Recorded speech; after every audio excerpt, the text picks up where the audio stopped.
So Edmond Public Schools has obviously been having some problems with their school buses. Emma, I know you had the chance to sit down with one parent, Andrew Castleberry. What did he tell you about, the problems that they've been having? Yeah, he had a really interesting perspective. He actually had a kid that was on the school bus the day that a driver got lost and confused and pulled into the Crest parking lot. And he was very upset about this. He actually ended up filing a Freedom of Information Act request to receive not only the 911 calls from that day, but also the police body cam footage. Unfortunately, he couldn't get the police body cam footage because there were minors in it, but he was able to obtain the 911 calls. Gotcha. So the problem really is like the school bus drivers, and it was a new driver that day, correct? That was lost and just pulled into the Crest parking lot. That's what Edmond Public Schools had to say. They said that it was his first day driving by himself, and so he pulled out of the school parking lot, immediately made the wrong turn, and then drove around in North Edmond for about an hour, very confused, until he pulled into the Crest parking lot. Well, that could be definitely scary for kids. For And then, Cal, I know you said you talked to your dad about kind of the school bus problem, and he had something to say about how kind of the pay for school bus drivers plays into, just kind of how they have trouble hiring people and just having trouble getting people on. Do you have anything to add to that? Yeah, so my dad, he's been in the bus business for around 35 years. He's a general manager out of Midwest Bus Sales in El Reno. So a big bus dealership. So anyways, what he had to say, basically the bottom line was every school they work with, they're all in this problem. Everywhere needs bus drivers. It's not even just schools. He was mentioning like when you go down the highway, you see all these trucking businesses, they all need drivers. I mean, they all need these Class B CDL drivers, and it's in high demand right now. And basically what he was saying is that, it's kind of hard because a lot of schools, it's a part-time job for most of these school bus drivers. And so it's a lot of the older generation or just retired people that are just looking for, part-time work, just get part-time money. And so, here at Edmond Public Schools, we found out, I think it's a full-time job where it was 6 to 8 hours a day. I think that was right. So it's just kind of hard to, when other trucking companies and contractors are paying you more money, it's hard to just say no to that when it's the same requirements when you're driving a school bus. Right. And he also said, COVID also was a big deal in it. And I know, Jocelyn, you'll talk about that in a minute too. But he said COVID was a big part of it, especially since most of the bus drivers are the older generation or just older people in general, that COVID kind of scared them away from it because there's just so much kids coming in and on and off the bus every single day, and it's around you. And so he thinks that's probably a big reason for this problem. And then, like I said, the money's the other problem. So yeah, those are kind of some of the things he talked about. To add on to what Cal said, they only work about 6 to 8 hours a day, and the average hourly pay for a bus driver in Edmond Public Schools is around $16 an hour. Those are all some really good points. Definitely those can all contribute to the fact that, they're having such problems. Right. Also, and this has been a problem for years. And so that's one thing. I spoke with Susan Parkschlepp, the communications director for Edmond Public Schools, and that was one thing that she mentioned. As you said, your dad mentioned that, COVID has played a huge part in this because most bus drivers are older people wwho want part-time jobs because, as you mentioned, 6 to 8 hours, pretty flexible schedules. But as COVID, like they said, they were making great headway with everything until COVID happened. And then the problem isn't, it's more just a bus driver shortage overall. And like Cal said, why would they go to the lower paying job whenever they can get more money with the same qualifications, essentially? But I think it's also really important to note because, we talked about the Crest incident, but that's only one incident that they've had. And so parents are just really upset, frustrated. It's inconvenient. I know you mentioned even whenever you had that interview with Andrew Castleberry, he got a text, right? Do you want to talk about that? Yeah, so Edmond Public Schools parents, they get text messages from the school letting them know when the bus is going to be picking up their children if there's a delay.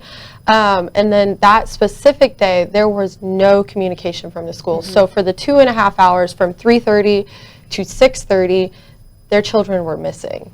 Right. And yeah, like you said, no communication. And I know Susan at EPS, she said, like, it's a national crisis. And as your dad said, like, every single school district is facing it. But I think communication is really what's Like, Yeah. yes, every single district can be having these same struggles, but you still need to communicate, because these kids on the bus were ages 5 to 11. They had no idea what was Yeah. going on. And Right. that's terrifying. We heard the Yeah. 911 calls. You could hear the kids screaming in the bus. It was heartbreaking.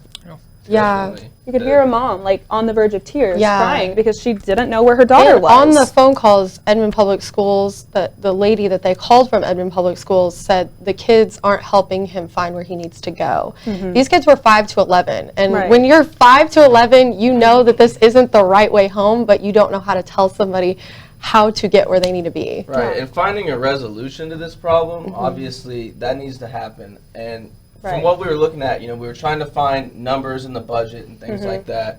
Well, because that was, really- oh, sorry. No, you're good. Go I was just ahead. going to say that was one thing that Susan mentioned with Edmond Public Schools, that they would love to be able to give their bus drivers and supportive staff more money. It's just not really in their budget. So she said it's really something that maybe they should be taking up to the state with legislatures and trying to get more funding there, finding out why there's not as much money going towards transportation, because as like these are their kids' lives and they want their kids to feel safe with like their kids' transportation, and right now they just don't feel safe. Right, and obviously it's a huge problem, so it's something that they need to figure out, and obviously I think within the budget. Like, you said just paying the bus drivers more, I think, can really solve a lot of problems, and easier said than done, but I think that's kind of the root of the problem, is what we found, right? Yeah, Would you I guys think agree with that? Yeah. for sure. I think on the surface level, it's bus problems. It's buses showing up late or taking forever to load the kids, but it's the cause of a bigger issue.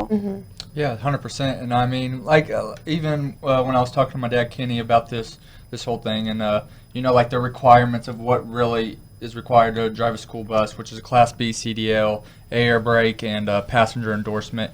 And so, I mean, when used to those things, he said they used to not be as hard to get. And they raised the standards, which is good, and the safety standards, which is good, to protect, these kids and stuff. But at the same time, it's like, you're paying these people less money than trucking companies and contractors out there. And also they have to have air brake and passenger endorsement, and also be responsible for 20 little kids on a bus. And I'm still a college athlete right now. I know buses if you're a school bus driver, it doesn't matter where or for what school, what district, what company. If you're driving a bus full of kids, it's never going to be easy. It's never going to be quiet. It's not going to be the smoothest trip ever. But that has to be known before you step into that role as a bus driver. And that's where I think Edmond Public Schools kind of, I'm not going to necessarily say they failed in that instance, because we don't really know the exact extent to that. But the thing is, he was flustered, and the bus driver was flustered that day in this incident. And any parent in their right mind, if they don't know, if they're expecting to pick up their kid at 4:30 and it's close to 6 o'clock and you haven't heard one word, and they're 5 to 11-year-olds, I think every parent would probably be pretty upset. In that. Yeah, Yeah, absolutely. absolutely. Definitely a scary thing for those parents. Do you guys have anything else to add? I mean, you guys were out in the field. You interviewed a few people. Each of you, a couple people. I think mainly really only time will tell. Hopefully this issue will get better. Like I said, it's been going on for years. But I know in the meantime, some parents are trying to think of creative ways to be able to avoid the bus system, essentially. Like whether they're making carpool pickup type things. And Edmond's done that, right? Yeah. We've seen that on Facebook happenings when we were searching, doing all our researches. A lot of parents, and even Edmond Public Schools, mentioned that they wish parents would step up and maybe try to carpool some kids to school. Right. Which is, it's a hard ask for a lot of parents out there. I mean, everybody has to be at a job early in the morning, usually around the same time that you're taking kids to school. So, but, you can see Edmond Public Schools trying a little bit, but you would like to see them avoid instances like we've seen. Well, and I've also seen on Facebook, because we're part of Edmond Facebook pages, people who want to help out and potentially even like be bus drivers. They're saying, I have a flexible schedule. They just don't really know where to start with that process. And we actually have that linked in our story. So if anybody is hearing this and they think they might want to help out, then they can go there to kind of get started. Yeah, and I will mention that we, if we had a little bit longer, I think we were such a good group that we were going to just keep finding out more and more on this.